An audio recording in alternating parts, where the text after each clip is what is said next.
Okay, I haven't done a video on the Playtape recorder in a while, and I know there are lots of videos out there. Oh, this is a 3D printed project over here. Never mind.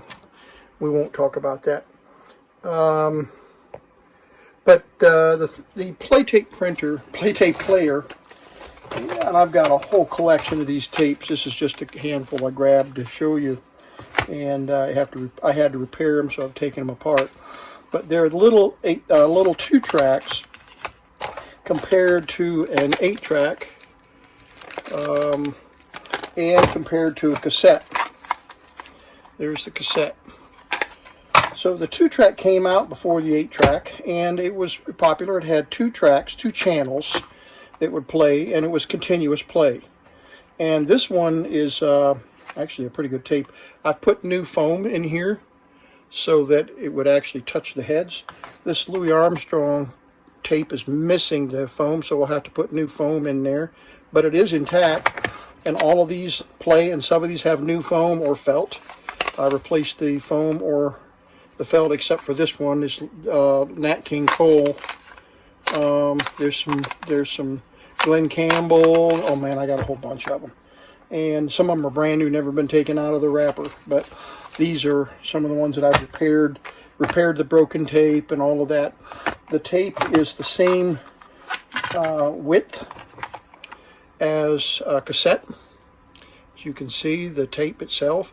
But instead of 2 tracks stereo here that run in opposite directions, this is 2-track monaural, and they both run in the same direction. So that's one of the things. The same with the 8 track. There's actually 4 tracks with 4 tracks of stereo, so I call it 8. And this is 2 tracks. Interestingly enough, I have some other, let me put all this stuff away. I have some other Playtape decks. I don't have them all here on the bench to show you, but I wanted to give you some demonstration of some of the units. There was one called the Hipster 2-track, and it's a 2-channel, of course, and had a little door that opens up, and it's a little carry-along and runs off of 6 volts. And then I have another Hipster. It's not as in good a shape. It's missing the door, but it still works. I think it works. I don't remember if I've done any work on it or not. And then I've got a really nice one here, the Playtape 1200. Let me zoom out. And this is complete with the original box and foam and everything, and it's beautiful. It's in beautiful condition. And it doesn't have a door, but it's in beautiful shape, as you can see. And I've never owned a stereo cartridge. It says there's a stereo setting where it plays both tracks simultaneously instead of track 1 and track 2, or channel 1 and channel 2. When you go to the stereo mode, it plays both tracks at the same time. We're going to see if that's true when we put a tape in here, because none of my tapes here are stereo. It says use stereo position switch for stereo cartridges when available. Big question mark about that. I did put a set of batteries in this, so let's put a tape in. There was no power switch, it just works with the tape.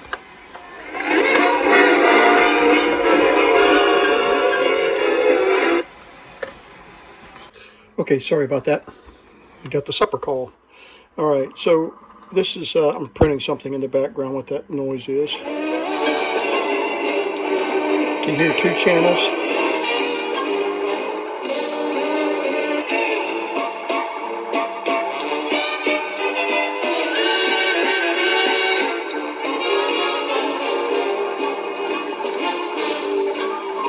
Pink Panther.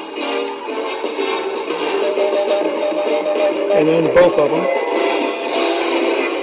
So that is cool. I need to find a stereo tape. That would be so cool. And it's only got a single speaker and no headphone jack. So, oh yeah, it does have a headphone jack. Okay, my bad. But I'm not confident that it'll even produce or play stereo. But that's the Playtape 1200. And It's a beauty, isn't it? And it's like a brand new in the box, man. I don't know how I ended up with that one, but this is the one that we want to work on. And I don't think we'll put the fantabulous tape in there.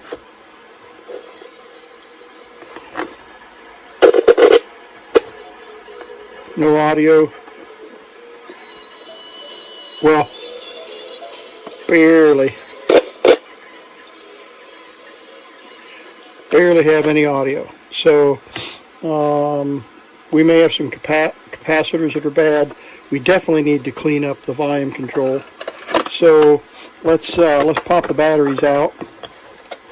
And I don't even know how many batteries this takes. It's been in here. These are brand new batteries, but they've been in here for a long time because I bought this from a flea market. So, okay, the purpose of this video is to answer the question, what do I do if I buy a little junk piece of electronics? Can I fix it? And the answer is, yeah, if you have any electronics knowledge at all, you're probably going to have enough to do a repair like this. And so I'm going to step through the processes because I don't want to presume that every viewer of my channel knows the processes to get, you know, a unit working. Now, this has been recapped, it looks like. I can't tell. There's a bunch of two different kinds of caps in here, it looks like. See them? There's some dark ones and there's some light ones. So, we'll pull this, oh, there's a fourth battery. I wondered.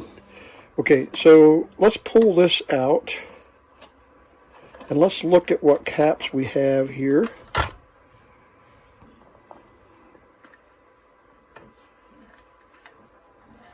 And got a little blob here to hold that circuit board in, so we're going to have to get rid of that blob.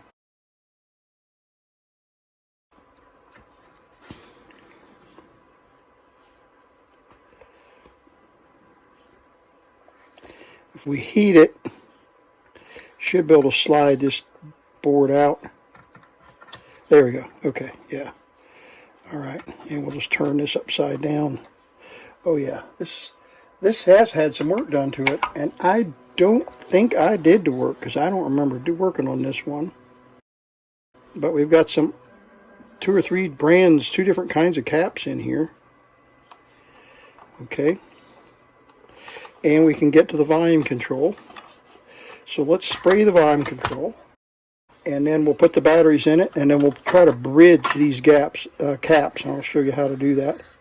Okay, so there's a little bit of spray. And then we got to spray the switch because it was popping real bad.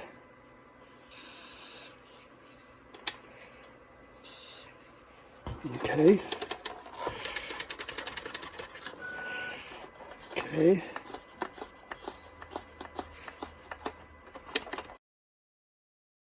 All right, now let's put the fantabulous tape in, get it ready. Let's get the batteries back in. Not even sure which way they go. Guess it goes that way, I guess.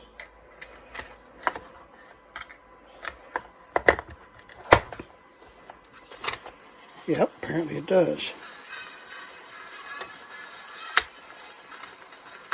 Alright, so we got rid of the scratch noise.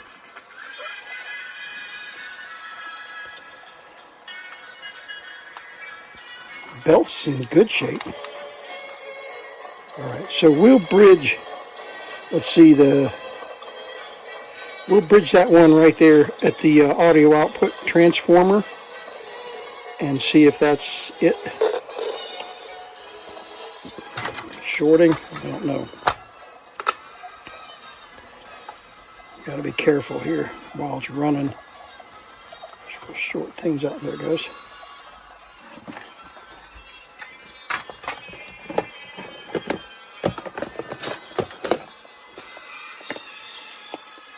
Really, really poor coil. I can just barely hear the audio in the background. All right, let's just grab 47 microfarad or whatever that is, and let's bridge.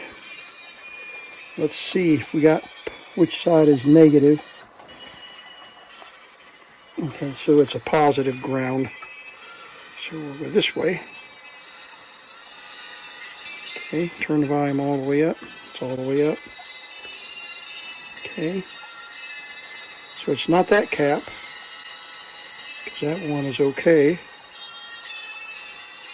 Okay. What about this one? No. Okay, what about this one?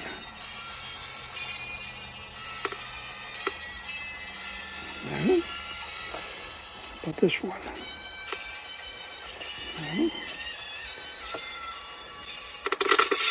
There it is.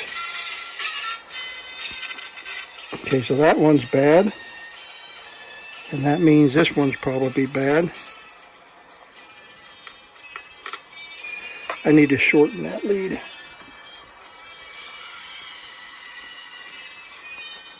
So that's a quick way to check the caps. Make sure you get your polarity right here.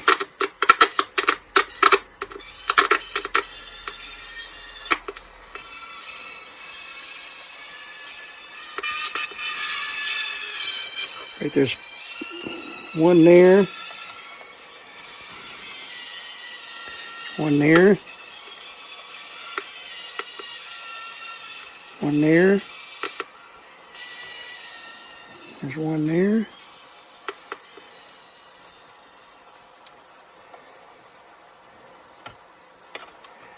One there. All right, we're at the end of the tape. We'll switch channels. Okay, so if this is shorted,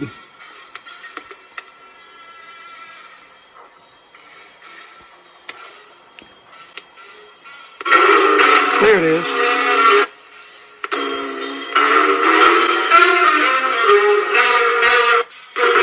So that's the cap that's bad right there. Get the polarity right.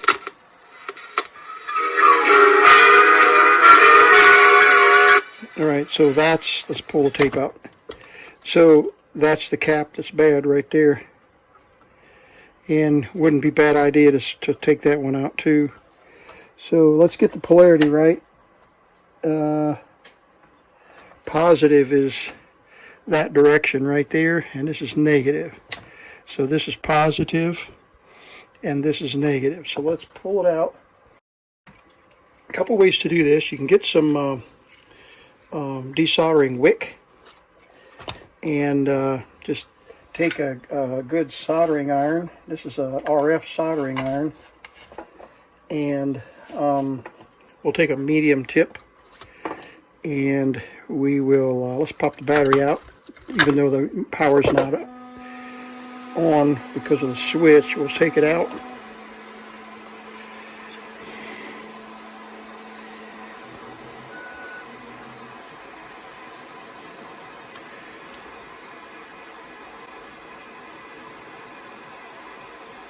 Okay, there's one. And the positive is towards the center of the board. There's the second one.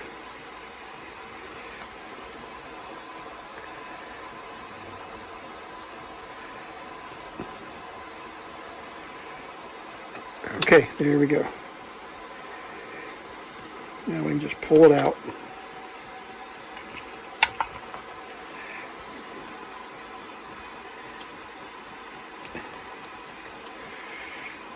There we go. And this was a 10 microfarad at 10 volts, and I don't have any 10s, I know. Well, maybe I do. Yeah, I've got some 10s in here. Little bitty ones. 10 volts. What is this one? 10 microfarad at 16 volts. So we're good there. And we want the positive, see the negative and the positive. We want the positive towards the middle of the board. And you can use little solder flux if you want to. Sometimes This has solder flux in the solder, so, or solder as some might pronounce it. Let me push this. Oops, I knew that was going to happen, and I pushed it out of its socket. All right, here we go. And it's sometimes wise to use flux remover.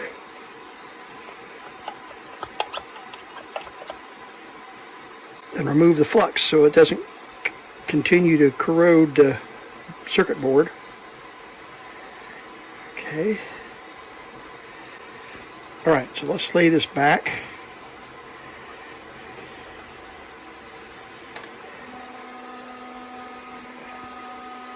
Lay this back just out of the way, and let's double check our work. See if we have audio.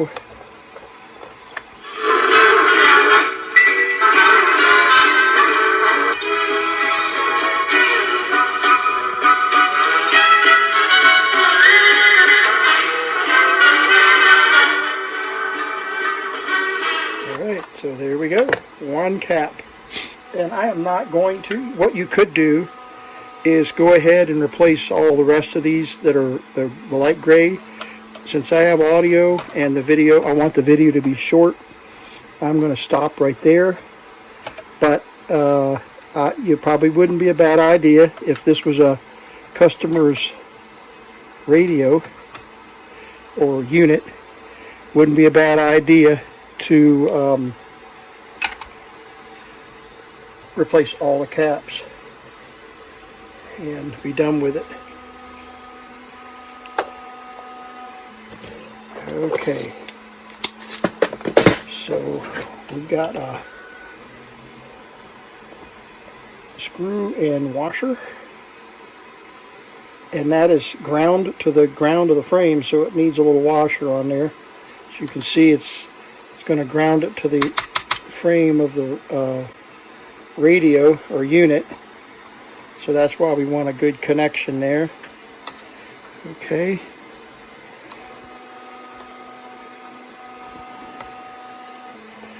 There we go. All right. Need a little bit of foam here to hold the batteries in, and it even has a schematic.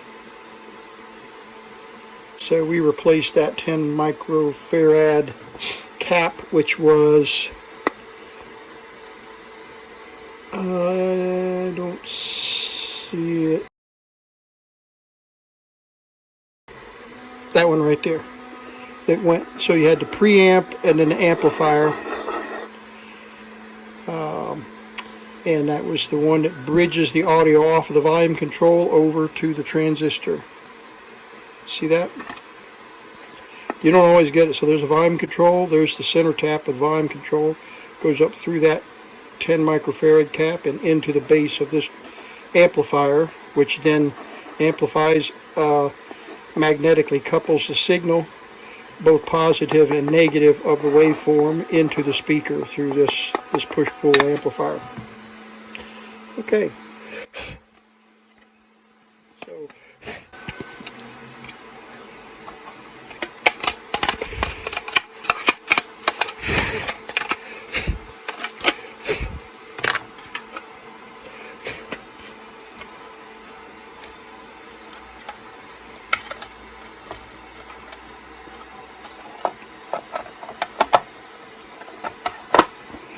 go.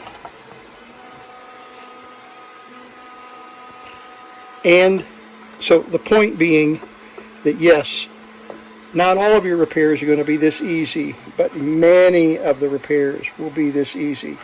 You probably would have had to have replaced that belt, because that belt probably would have been bad, but those belts are easily found on eBay. And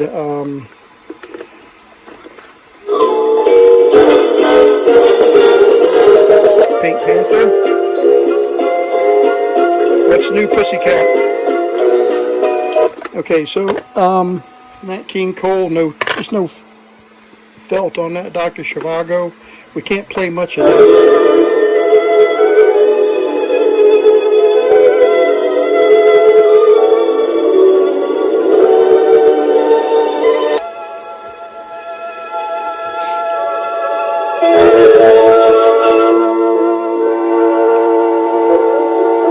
That's great. That's great. Oh, Glenn Campbell, one of my favorites.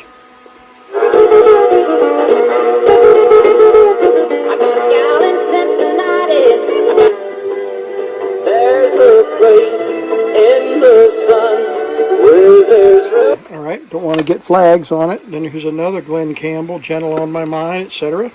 Love me as though there were no tomorrow. Okay, and then Gentle. You're my world, your every move I made. Okay, man, those are great. Those are great songs, aren't they? I wish you could listen to the whole ones, but of course YouTube would have a fit, and we don't want that to happen. So we got another one working, and that was a simple. But once again, the purpose of this video was to answer the question, if I buy a piece of electronics and I don't know if it works, can I fix it? And my guess is that if you have any ability at all, and a little bit of experience working with hand tools and soldering iron and solder wick, whatever, yes, you should be able to do a repair and get a piece of old vintage electronics working like new.